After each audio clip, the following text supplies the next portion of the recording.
happy Thursday. How are you doing? So why did Kate pull out of Wimbledon with literally less than 1 hour's notice? All dressed and ready, hair and makeup done, she suddenly decides not to go. And for all the royalists in the comment that think when we're discussing stories like this, we're somehow pouring hate on one person or another, that's not right. We are seeking to understand what is happening within this family, and it's a legitimate request because we as UK taxpayers are funding them. We have a right to know what's going on, and we have a right to object when there's deception and deflection in the various stories propped up by the media, because we all know the media set the narrative about what the public are expected to think and believe about the non-working royal family. Get to the point, Martin. There's lots of theories going around. Illness isn't one of them, purely because of Kate's skiing holiday. I think when she was perhaps skiing, that literally took away any future excuse that was related to poor health. I'm sorry, but you can't claim poor health if you've had multiple holidays and one of them was skiing. It just doesn't stack up for any rational person. Various other theories about fighting between her and William. There's some sort of contract that says they're not together, but they will be seen together in public. Relationships are breaking down. Other theories include that Camilla's pulling some strings again and causing some turbulence within the family, doesn't want to be upstaged. I don't know. That is the truth. We are on the sidelines, receiving the deflection and the deception, and forced to make our own opinions. Comments are open as ever. Have a brilliant sunny Thursday. Let me know what you think. Hello everyone. Welcome back to the channel where we cut through the royal PR noise and bring you the truth behind the headlines. If you're tired of the endless palace spin and prefer facts over fairy tales, you're in exactly the right place. Hit that subscribe button, because here we celebrate Prince Harry and Meghan.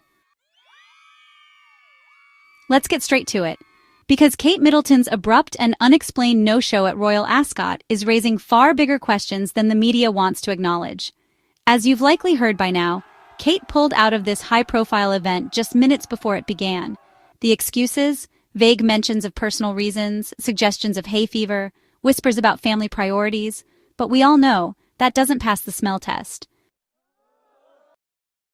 You don't back out of one of the most visible events in the royal calendar at the very last minute, unless something serious is going on behind the scenes. This was not a casual scheduling conflict. It wasn't about Kate needing a quiet day with the kids. This was a major red flag. If all was well in royal land, if Kate was indeed being groomed for the role of queen consort, we would have seen her there, standing proudly alongside the family, embodying that image of unity and duty the monarchy depends on. Instead, what we saw was a sudden absence and a flurry of soft PR trying desperately to smooth it over. And speaking of PR, the palace has been in overdrive since May, pumping out story after story about Kate's elegance, her motherhood, her supposedly graceful return to public life. But the reality underneath that PR barrage is very different. It's one of turmoil, not triumph. This media blitz isn't confidence, it's cover-up. The palace is papering over cracks, because what's happening behind closed doors is a power struggle that's shaking the royal institution to its core. Insiders have long hinted that there's growing tension between Kate's circle and William's camp. What the public is being fed, this idea that Kate is gradually phasing back in, is a carefully constructed fiction. Anyone who understands how the royal machine operates knows this. If Kate was being truly prepared to step into greater leadership, we would be seeing her engaged, active, and highly visible. Instead, she's been largely absent, controlled, curated, and quietly pushed to the side. And why is that happening? The most likely answer is simple. A royal divorce is in motion. But unlike the celebrity breakup splashed across tabloids, this is a divorce being managed in slow motion. Quietly, discreetly, with an obsessive focus on protecting the monarchy's image. Because here's the thing, Kate has been, for years, the linchpin of the royal family's public brand. Her image, polished, maternal, stable, has been crucial in keeping public sentiment on the monarchy's side, especially after Harry and Meghan stepped away. But William's team has a different strategy. They're now pushing a narrative that centers him, the future king, as a solo leader, independent of Kate. The contrast is obvious. William's engagements are numerous, his media coverage robust. Kate, meanwhile, is increasingly absent, her public appearances few and far between, her team spinning tales of phasing and recovery. Anyone watching closely can see what's happening here. The growing distance between them, the lack of public displays of affection, the entirely separate PR campaigns, is not coincidence. It's the visible fallout of an internal battle for control. Now, let's address the media hypocrisy, because honestly, it's impossible to ignore. When Meghan Markle stepped back from royal duties or showed up without her wedding ring, the tabloids unleashed a storm of negativity. Every absence was weaponized against her, but when Kate disappears from major events, the press bends over backwards to protect her. Suddenly, she's a devoted mother. She's wisely taking time to heal. The double standard is glaring, and, the public is waking up to it. And here's why this matters. The more the palace leans on this relentless positive spin, the more fragile their position becomes.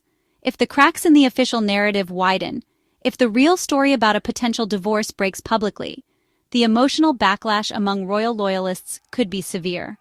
Already there are whispers from well-placed insiders, journalists holding back receipts, commentators hinting at major revelations still to come. It's clear that palace control over this narrative is slipping. And make no mistake, Kate's absence at Ascot was not a one-off event.